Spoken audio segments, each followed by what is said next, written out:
So my dad is a pastor, was a pastor when I was growing up, is a pastor today. And so I grew up in a great home. Like we weren't hurting for money. At least I didn't see it. I think my parents have told me there were times they actually were hurting for money.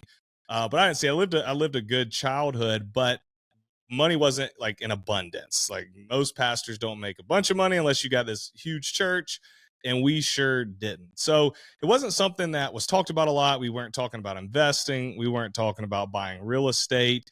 We weren't talking really about how to budget it. And so it really didn't come until later in life that I decided, you know what?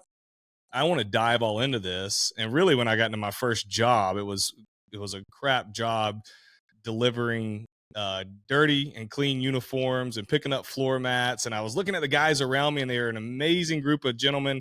And I love all of them, talk to them to this day. But I was like, bro, I don't want to have to be doing this until I'm 60 years old. So I got to figure out something else. And so for me, that was kind of when the light bulb clicked. I was probably 22 years old and decided, okay, like, is there an alternative? And that's when financial independence kind of came on my radar, and I realized you didn't have to wait until you were 60 or 65 years old to get there. And then for me, it was off to the races from there. And so how did you find yourself there with this job, like driving the box truck, picking up the stuff? Like, when you're coming out of high school, where did you think you were going to do? What was the career you thought you were going to enter into? I had no idea. So going out of high school, my sole dream, goal, aspirations in life were to play Division I baseball. And so I didn't care anything whatsoever about work. That wasn't even on my radar whatsoever. My goal was, how do I go play Division I baseball? And I was able to accomplish that. And I went to Charleston Southern University and really had no idea what I wanted to do while I was there. I got a communications degree, dude. Like, I did not specialize in anything. Literally went to school to play baseball. They made me go to class in my spare time. That's what I tell folks. And so I graduated, and I was working summer baseball camps. I graduated in May, and I was working summer baseball camps. And I was like, all right, well, I guess I had to get a job. And my mom was worried about me because I wasn't really applying anywhere. And my girlfriend, who's now my wife at the time, was like, hey, you going to start working? So I was like, all right, I guess I got to go get a job somewhere. And I have an uncle who got into sales younger in his career. Now he's now a pastor, that kind of runs in our family. I'm trying to keep it away from me, but he got into sales early in his career, and he's like, bro, that's what you want to do. He's like, you want to get into sales. He said, I actually worked at Centos. It's a great sales training program. Start there and see what doors open for you in the future. And so I applied to all these places, Centos being one of them. They had an open position. I took the job. The caveat, though, was we were coming out of the recession. This is 2013. And so they're trying to build their business back up. So a guy with a college degree usually would go into a management trainee role or maybe into a sales trainee role. Well, they needed routes filled, like the grunt work filled. And so Route 51 was open. So instead of management trainee or straight up sales training for me, it was, hey, bro, you're running Route 51 for the time being, and we'll figure out the rest as we go. And then the rest is history for that. It was a grueling job, but I will say that it taught me so much about business, because when you're on the route, you're servicing customers, you're trying to upsell customers, you're dealing with grumpy people, you're collecting money. And so I really, really, really got inundated in all aspects of business at a really young age and in a very quick time span. And it's kind of broadened my horizons to what it takes, or at least started that journey for what it takes to be successful in the business world.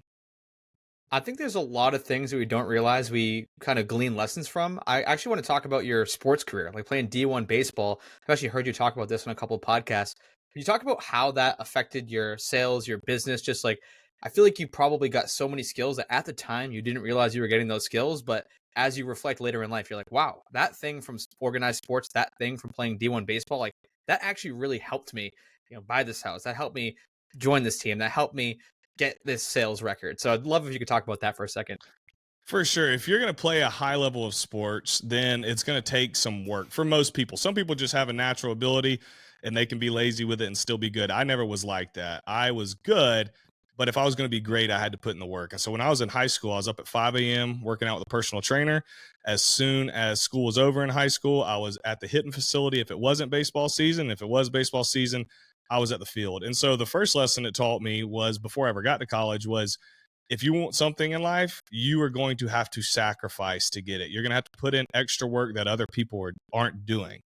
And when that translated into the business world, you realize 99% of people, at least I realized this very quickly as soon as I got into the business world, 99% of people are pretty lazy in the business world. They don't give it all they've got. They don't go the extra mile, and they get complacent. And so for me, I had grinded all these years to get to Division I ball, and then you get there and you're on these routines, bro. It's every morning you're working out, then you're going to class, then you got practice, then you got study hall, then you may have more homework, and then you repeat this over and over and over again. And it taught me that if you're going to be successful, you're going to have to put systems in place, follow them, and do them every day. Don't deviate. And if you do that, then you're going to give yourself a pretty darn good chance of success. And I'll tell you, the second thing that playing baseball in general taught me is how to fail. You're going to fail a lot in life. You're going to fail a lot in business. Business is probably the hardest thing I've ever done. Working towards financial freedom is one of the hardest things that I have ever done. And in baseball, if you get a hit 3 out of 10 times, you're considered good. You're considered really, really good. So that means 7 out of 10 times you're getting out. And you play pretty much every day. And so you can go 0 for 4 with 4 strikeouts, and you got to wake up the next day, get your head out of the sand, and be ready to go again. And when you can become numb to failure and you stop riding the roller coasters, the ups and downs of life, and you can stay even keel, it's never as good as it seems, it's never as bad as it seems, and you let that translate into all aspects of your life, then you're a force to be reckoned with. And what was that like when you got to the point where you realized, and I guess what was that realization moment that baseball was coming to an end, that, you know, it wasn't going to be there anymore, and that you did need to go towards this? I know you mentioned like some family and stuff, like worrying about you, like needing to get a job, but what was that really like when the day you realized baseball is not going to be there anymore for me? Yeah, it would have been my senior year. I kind of understood. I had a really good junior year. I was on the map, on the radar, and then had a not good junior year, and that's when you want to have a really good year. And then senior year had an okay year, and I realized like this dream of playing past this is over, which I was okay with because my number one goal in life was to play Division I ball. Would I have loved to play minor league ball or major leagues? I mean, absolutely. But I think number one, skill, and number two, limiting beliefs. Between those two, skill being the bigger factor, it wasn't going to happen. And so I was at peace with it. I understood that it was time to transition. I didn't know what that looked like, but I was open. I was okay with it. And, I looked down the road and said, all right, what's the next step? And I think that helps you. Any transition you go through in life, transitions are tough. A lot of people struggle with transitions. It causes anxiety. It causes depression. It causes a lot of fear, stress. And it was one of those that kind of prepped me for my future life, because now I look in my adulthood and I've been through, countless transitions: getting married, buying your first home, getting your first job, getting your second job, getting your third job, buying your second home, buying your third home, buying all these rental properties. And, if you struggle with transition and change, you're gonna have a hard time in life. And so, that was a good learning lesson for me, as I was able to drop what had been my lifelong dream, be at peace with it, and say I'm ready to move forward. And so it sounds like this box truck job that you took straight out of college, it wasn't what you see now with the UPS drivers making 170K a year. No. Then you get put on that route. What did your personal finances look like at the time? Like, did you understand, like, I should probably save some money, invest some money? Were you spending everything as it came in? What did the things look like on the personal finance front? They weren't very good. So I graduated college with $65,000 in student loan debt. So I had a scholarship to play baseball. It was about 45% when I went in. I think it bumped up to 55%. Baseball, they have 9 full scholarships to field a 40-man roster.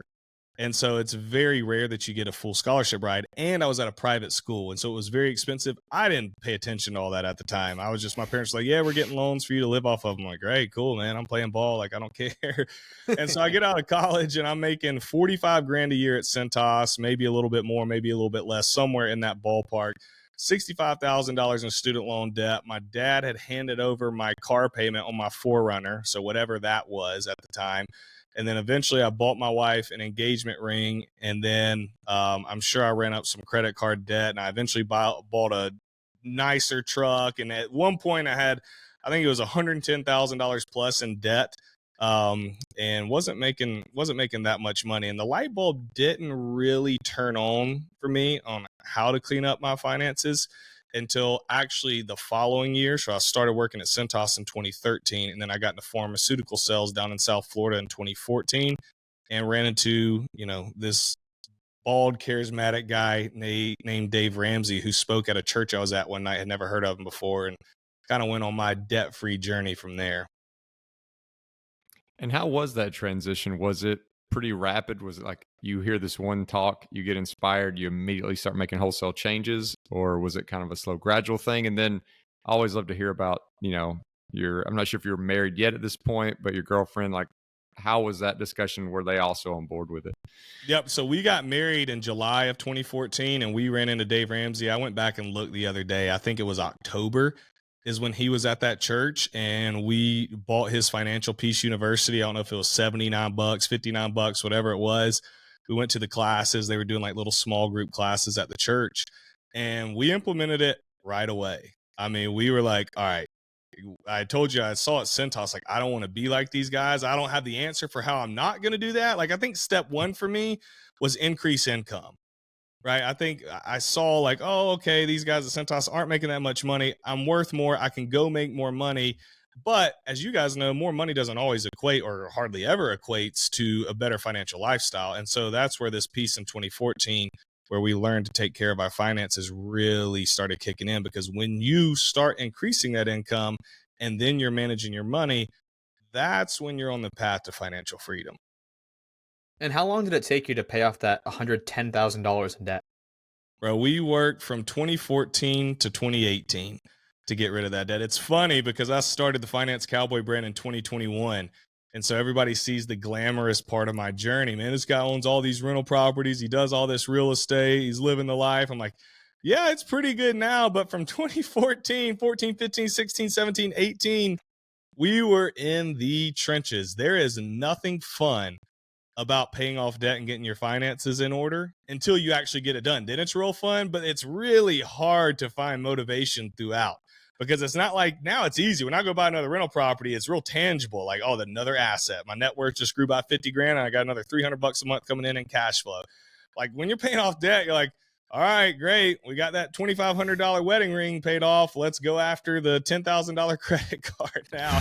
When we get done with that, we still got $65,000 in student loans. So it's like, oh my gosh.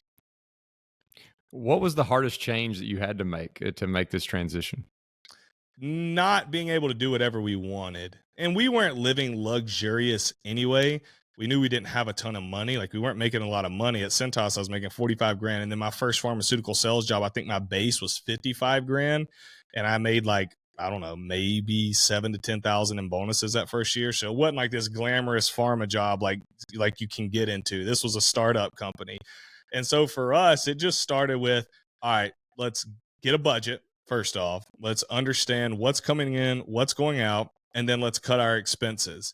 And so really, really living tight. We ate at home every day and once a week, usually. I'm sure we splurged every now and then, but usually it was Sunday afternoon after church. We would go. There was a Southern cooking place in West Palm Beach. There was only one of them. The rest of them, they didn't have Southern cooking. So we'd go eat meat and 3 on Sunday. And other than that, man, we kept it tight. And so you pay off this debt in what month in 2018? I don't remember exactly. It was probably, my guess is May or June. I'd have to go back and look, but I think we bought our first rental somewhere between August and September. So it would have been not too long before then.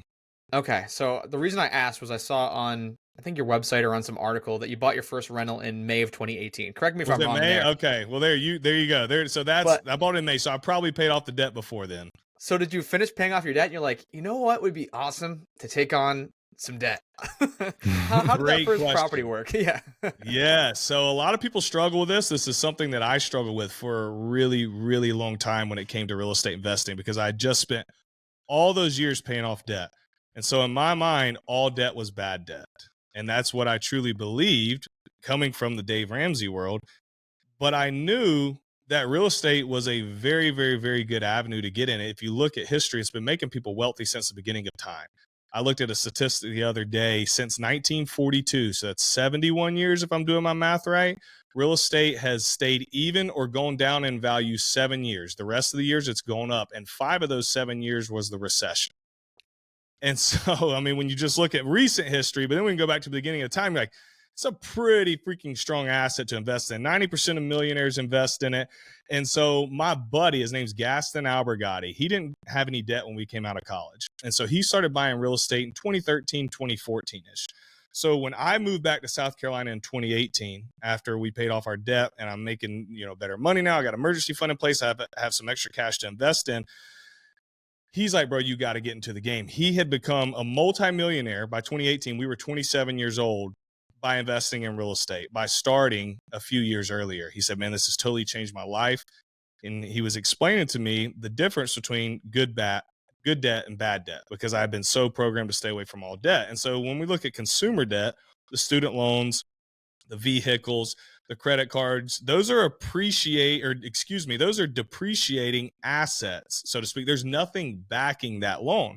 But when we look at real estate and we add debt to real estate, we are buying a property, we're buying an asset. So the debt is backed by an asset that I just told you appreciates over time. Once you get a loan on it and you get a tenant in place, somebody else is now paying that debt off for you. And then all the extra money that comes in every month goes into your bank account. And then, not to mention all the tax benefits that you get. And so I felt comfortable that if I could go and find undervalued properties, lock them up, make them pretty, add value to them, increase the amount they're worth, have this huge equity spread plus cash flow every month, I was going to win and get good fixed rate debt. And that's what we did. And, we're almost 6 years in the game, and it's been the best decision I've ever made. And so what about that first deal, the first deal that you purchased? I don't know if you could walk us through maybe how long it took you to find one, what was going through your head when you're getting ready to buy that first one, and then just some of the numbers behind it.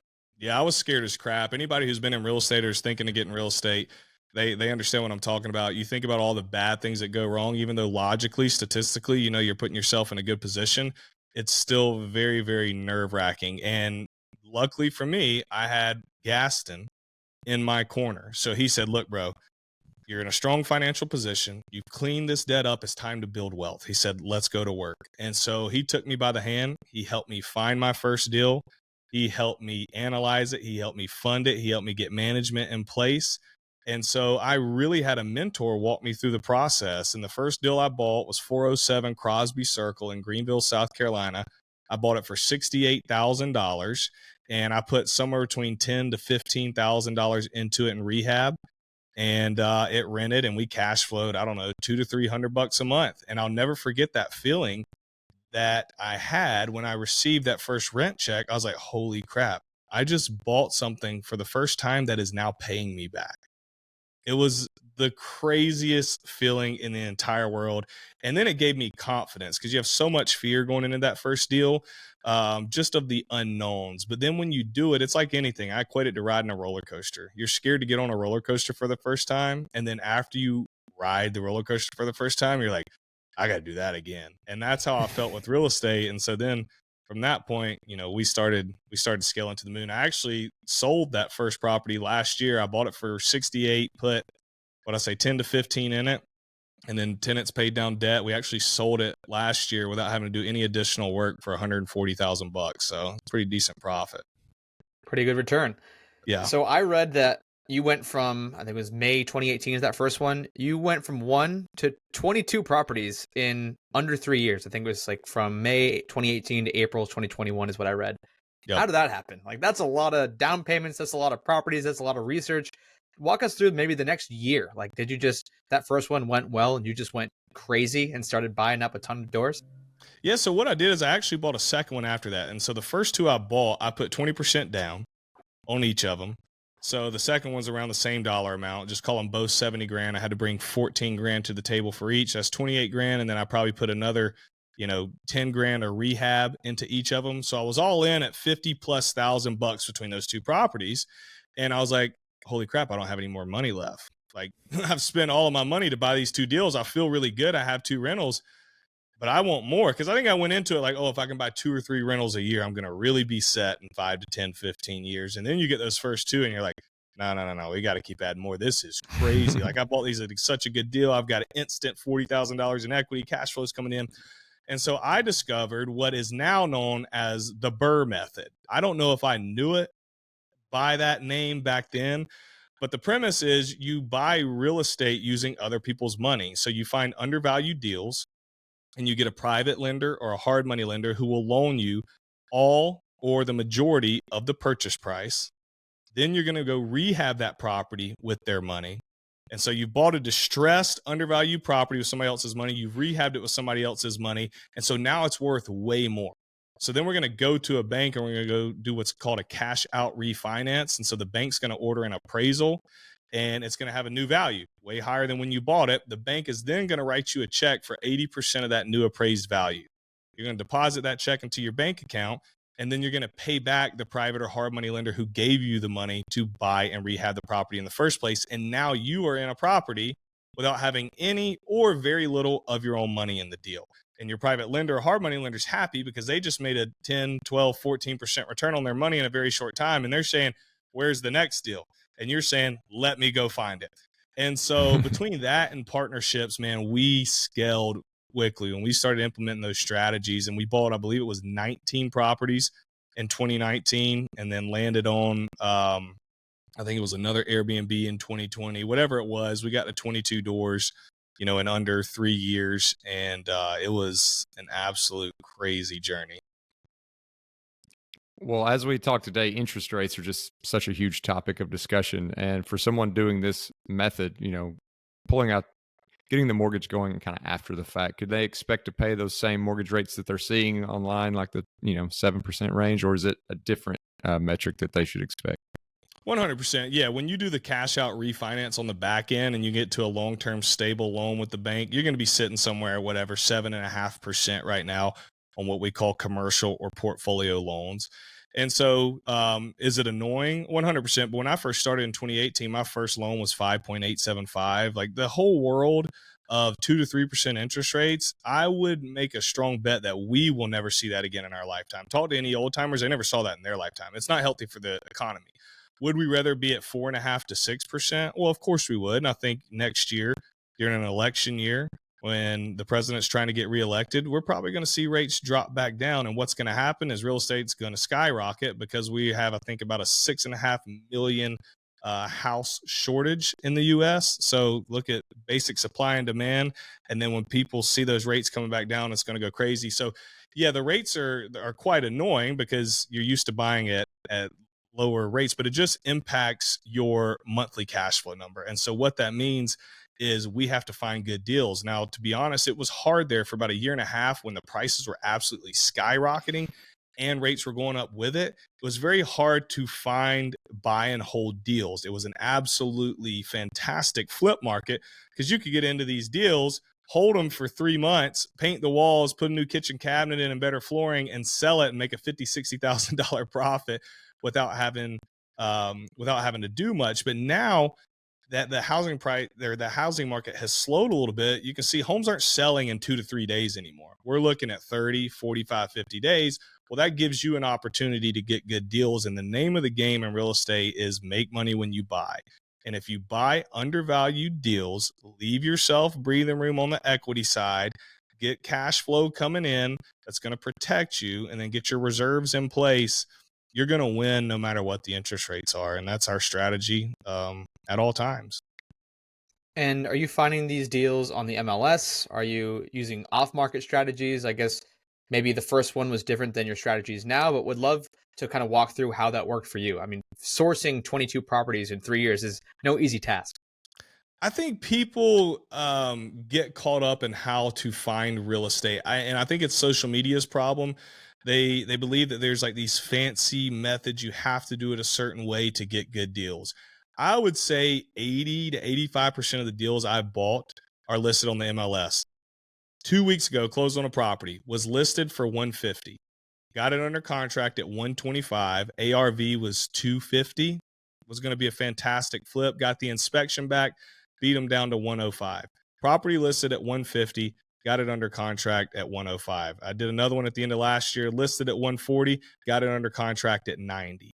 And so this whole idea that you can only find good deals if you're cold calling all the time, that you had to do these huge mailer campaigns, you got to run radio ads, I think that's baloney. I think if you're trying to wholesale properties and you need a ton of leads coming in to make active income, sure, then go ahead and call 40 hours a week. Bro, I don't have time for that. I got a family, I got the brand, I got all this other stuff going on. You're not going to catch me dialing for dollars 40 hours a week. Just not going to happen. And so for the average investor like myself, who is passively investing in real estate, there are a plethora of deals that, number one, you can find just listed online. Number two, that you can find by using investor-friendly agents who will do all the work for you. So I'm big on leveraging other people's time. And so I will partner with investor-friendly agents who will bring me on-market deals, but they already have the system in place to generate their own off-market deals, whether it be through wholesalers, their own mailer campaigns, their own cold calling campaigns. And so the way we teach our students is come in, we're going to partner you with an investor-friendly agent. Let's let them do all the work and you reap all the rewards without spending all your time on doing it. One thing I don't know that we've talked a lot about on episodes before is, what you just mentioned about finding a house for, say, 140 and ended up closing on it at like 90, or 150 and closing at 105. What are some of the things that you're looking for and tactics that you're using to convince somebody, or to show someone why that this is actually not what it's worth, and to bring that back down? Yep. So I think you got to, number one, understand their situation. If they are not call it a distressed seller, just somebody who's ready to get rid of the home, then they're probably not going to budge. So we got to understand the situation. So a lot of the properties I buy are from estates, folks where parents had the home, the parents passed away, the kids are tired of dealing with it and they want to get rid of it, right? Or it could be any number of reasons, but that's just a good example where somebody needs to leave town quick. I think you got to be careful when you're making very low ball offers, because you're just going to piss a lot of people off. So if we're going to make a low offer, we need to support it with why. And so what I will do is I will send over my why. I will say, hey, these are what homes are selling for in the neighborhood fixed up. I'm an investor. Here is my calculator.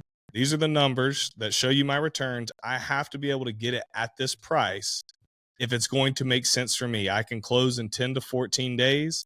You're not going to have to worry about me dropping out of contract. And then what I'll do after I get it under contract is I will get the inspection. And a lot of rookie investors don't understand this, but I don't think real negotiations start until you get the inspection report back. Even if they say as is, like just because somebody says as is doesn't mean you can't negotiate. That just means they're not going to do any work.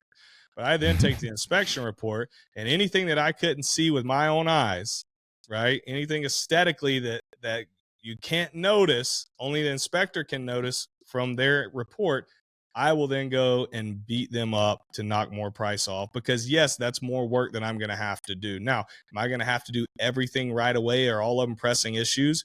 Not all the time, but it allows me to get better discounts on properties because I always get an inspection report and leverage that. And so let's go back to April 2021. You have these 22 doors. What is your cash flow looking like? And I guess, what are your cash flow goals? Like, is it to replace the medical sales income? Is it to get half of that and then you're going to leave because you have this gap between your income and expenses? Just would love to hear like the personal finance, the goal setting side of this whole equation. Yeah, so when I started, my goal wasn't necessarily a cash flow number. And I think this is what holds people back. And it's a balancing act, like cash flow versus equity. And so at the time, because I was working the full-time job and I wasn't just trying to escape next week, my play was, let me stack as many assets as possible. Okay, we'll worry about cash flow in the future. We're going to get cash flow, but I think over the last 100 years, rents have never gone down, and every 10 years, rents traditionally double. And so I was like, if I'm in this for the long game, let me stack as many properties as I possibly can. And I think a lot of folks get hung up on cash flow because when you're doing BRRRR, when you're doing the BRRRR method like I do, you're not going to crush it in cash flow for the first couple of years because you're pulling out that equity. And so it makes your mortgage higher compared to putting 20% down with all of your money and rehabbing with all of your money, but you lose your firepower. And so I may be getting $200, $300, $400 a door, but I have a lot of equity in these properties. And so equity what a lot of folks think is just paper money can actually be accessed in a number of ways to completely change your life. So you can sell a property, you can refinance a property and pull that equity out and use it to live off of. You can pull a line of credit to continue buying more properties. You know, I heard a strategy one time, which we kind of do in our life, that I didn't really set out to do when I started. But let's say you work to get to 10 doors, call it, okay, over 5 years. So you buy 2 doors a year. You get to that 5th year, you sell those 2 doors you bought year 1. You live off of that income, and then you go BRRRR and buy 2 more without having to use any money, and you replenish them. And then the next year you sell the other 2, and you just keep this rotation going. And so I say all that to say there's a lot of strategies outside of cash flow. With that being said, we strategically bought some properties for cash flow purposes. And so, I look at the 2 Airbnbs we bought. They were bringing in close to $900 a month each. So we're at $1,800 there. We had a mini mobile home park that was bringing in anywhere from $4,000 to $6,000 a month. And then we had, our entire long-term portfolio, which each of them could be bringing anywhere from, $200 to $500, maybe $600 a month. And so we didn't necessarily start out with a cash flow goal, but we got to the point where we were bringing in, what's the math on that? $7,000-8,000 a month in cash flow off of our portfolio. But the big thing, in my opinion, is by age 29, so that would have been 2020. We started in 2018. By 2020, we had become millionaires through our equity in real estate. And by 2022, we had become multimillionaires. Our net worth had grown over $2 million just because of the compounding effect, continuing to have properties and appreciation doing its thing while tenants were paying down our debt. And you start to look, the $1 million net worth mark, you don't just like wake up one day and your life's completely changed. Like, I don't want anybody to have that thought process, but it's a huge milestone. And then you look and you're worth $2 million and you're like, bro, our life is a lot different than it was when we were living in a 2-bedroom apartment in West Palm Beach, making $60,000 a year. When I was working at Centos, renting with buddies, making $45,000 a year. And today we live on 11 acres, 5,000 square foot house, and kids go to private school and swimming pool, and we're living the life because we paid our dues and bought real estate. A lot of people, talk about, obviously you mentioned the BRRRR strategy, but a lot of people talk about like the 1% rule when they're trying to figure out like if the deal is viable or not. But you just mentioned how like you're not looking at it purely from a cash flow perspective. So with that in mind, how close, how tight does it have to be for you to still say, I'm okay with buying this because it is adding another asset to my portfolio? Yep, that is a fantastic point you bring up, and everybody's situation is different. So I want to make this clear. If you don't have a ton of excess capital, you don't need to be buying properties that are, necessarily close to breaking even. But if you have a good income, you got a 2-income household, you got money coming in, I don't think it's the worst thing in the world to BRRRR a property and break even or make $50 a month or make $100 a month. I personally do not think that is an issue. Because when we really think about it, are we going to skimp it? Like, I'll talk to guys. I'll be like, I only buy a property if I get $300 a month in cash flow. Okay. So if you find a deal where you can get into it with no money in and you only make $50 a month in cash flow, you're going to walk away from that long-term wealth over $250 a month. Like, bro, don't go to the bar twice a month. Don't chill out at Costco twice a month. Like, we're talking about pennies when we're talking about hundreds of thousands of dollars worth of assets here. Let's not lose sight of the long-term vision over a couple $100 per month. That's my opinion. I told you I was going to ask you about this, Jaren, and I'm going to ask you about this now. Why do you still have the full-time job? You got all this stuff rocking. You have all this real estate. You're cash flowing $7,000 to $8,000 a month. Like, a lot of people would get to that point. They're like, screw this day job. I'm out. What is the rationale behind that? And I guess, how do you manage your time? Like, dude, you have a family, you're doing a full-time job, and you have 20 plus properties. Like, that's a lot. And your brand. Yes, the brand takes up more time than anything. The real estate, man, my existing real estate takes me 30 minutes a week because I don't manage any of it. The brand, we got 5 full-time employees, 3 part-time employees. We're putting out content all the time. We're coaching students. We got a free Facebook group. We got a podcast.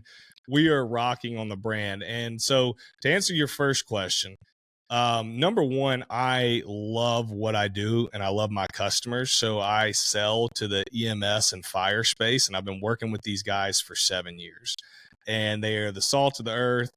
They become my friends, and I absolutely love them. Second is the way our job is structured is everybody couldn't do this, but I don't have to go into an office every day. So they essentially, we have goals that we have to hit by the end of the year, and what we do in between there to get there is up to us. And so I have found a way to be able to manage all of this while still holding on to the job and career that I've absolutely loved. It pays very well. I got 4 kids, a wife, so you got the benefits and the insurance. And so just to be honest with you, it's been a safety net. It's been, you're comfortable with it and I can do it. And so I've held on to it. We'll see where it goes in the future. You mentioned time.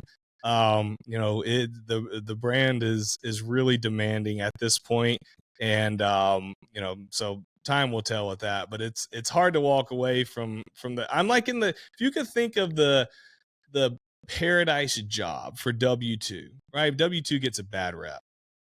I want you to think of the best one you could possibly think of. That's the one that I landed. And so when you're going to walk away from something like that, although I got tons of assets sitting on the side, great cash flow coming in, we're making a lot of money with the brand, you just start to second guess yourself. And you're like, man, this helped change your life. These people are your friends. Let's think twice before we completely make that entrepreneurial jump and leave it behind. Because kind of once you're gone, you're gone. And so we've held on to it, and we'll see where it goes. Well, you just said the magic word and the word future. So you got this, I think the biggest number I've heard so far is like 20 something properties, if that's still accurate. Are you still looking to add to that? Obviously you're putting a lot of time and focus into the brand and, going to kind of take it month by month, year by year on the W-2. But on the real estate side, is that something you're going to just continue to try to grow, or do you have a finish line in mind? I am in growth mode. So I don't have my goal was 30 doors by 30. And I think we got to 25 when it was all said and done. So I missed that goal by 5 deals. And so now I don't necessarily have a set number in mind. I just scour, and I have people that bring me leads now because everybody in my target market knows that I buy real estate. Partially thank you to the brand, partially thank you to me just posting on my personal Facebook and social media is way before the brand. But I will continue to buy. I am a deal junkie. I still get butterflies in my stomach. I still get excited when I see a deal and I'm able to negotiate and get it where I want. And so I got 4 projects going on currently as we speak, and I am always looking for more. And I think it goes hand in hand with the brand. I think it's not fair for me to coach people on how to buy real estate if I'm not active in the market. And so I feel like it's my duty to continue buying so I can speak to it from an accurate and truthful standpoint. And then, just selfishly, it helps with content. Like if I can go shoot YouTube videos and, short form videos of these properties I'm working on and entertain people and educate people while I'm going through the process and show them how I do it, then I think it's very helpful. I was gonna say I kind of love your content style where you'll just go into a house and you'll be like, this wall, this is the issue with this, or like this fireplace. I think there was someone with a fireplace I was watching recently. Yeah. So you're in there doing it, dude. Like you're showing people exactly how it works, how you're thinking about things. And I think that's, like you said, it helps you build content, but it also makes you a more trusted and honest person who's like still going out and doing this. It's not like you're so far ahead and so you're so above them, above your audience that like, no, you're in there, you're in the trenches, still putting in the work. Actually, on the same thread, now that you have done so many or you've rehabbed so many properties, you've looked at so many properties, what are some of your big mistakes that you made on that first property? Or maybe you didn't have any because you had that awesome mentor. Yeah, I didn't really make any on the first one. The second one I did all by myself. I found it, rehabbed it all by myself. And I think this is pretty common for any new investors, over rehabbing for a rental. You get carried away, you see the HGTV shows, and you go in, you're knocking out walls, you're adding new countertops, nice flooring, backsplashes, 2 expensive vanities, and then you keep it as a rental. That's not a good thing to do. So when we're getting a property rent ready, the goal is to fix it up just nice enough to get the top of the rents. Now, when I say that, I want to be very clear.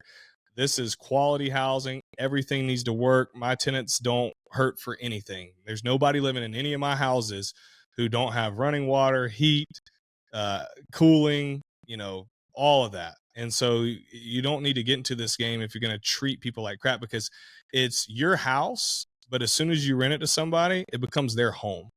And one of the things I realized early on is you're dealing with people. This is a people business.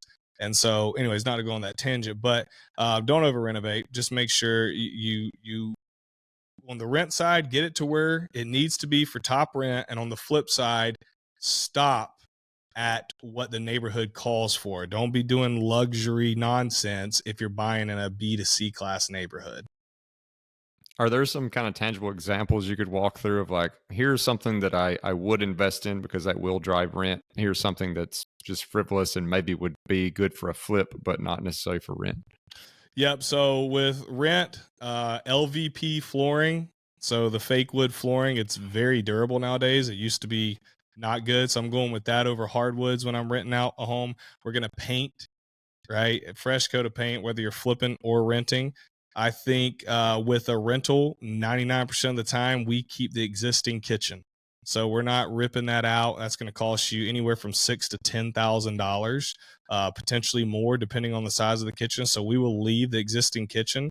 We may have to reface some of the doors, but we're going to keep that as is. And then we'll go in, and instead of doing subway tile in the shower or, nice finishes, we will buy, the plastic inserts from Home Depot or Lowe's. And so you can buy an insert shower for $750, where if you're going to tile a shower, you're going to be paying thousands. And so just knowing little things like that to where people come in, you can do a good rental property where folks come in and they're like, yeah, I want to live here. These floors are nice. This is painted. The kitchen cabinets look good. They've been painted or refaced. Maybe we threw a granite countertop on top because it's an extra $1,500. The new vanities in the bathroom, new toilet, clean. And you do that, you can do pretty good. Whereas if you're doing a flip, you may go in, you're going to add the real wood. You're going to do the subway tile. You're going to knock out the walls to make the living room larger and flow into the kitchen. You may close in a garage or, add a additional bathroom. You just may do more things that are going to get you at the highest market value to be able to sell it. Awesome. Well, we have covered a lot of ground with you today. I think people are going to walk away with a lot of tactical tips. And like I was mentioning before, you do a fantastic job on social media, on all of your platforms of teaching the basics, like showing people how this stuff is actually done, making it approachable, making it easy, making it not so overwhelming. So for those who want to take that next step, who want to connect with you, who want to follow along, where is the best place or places you want to send them? Yep. So obviously social media at Finance Cowboy on any of the social media platforms. And then if you are interested in real estate, we have a free Facebook group, realestatewithjaren.com. And we talk about real estate investing. There's almost 1,000 people in there. I go live in there. I post content every week. There's a ton of other great investors and coaches in there. It's a great place to hang out with us.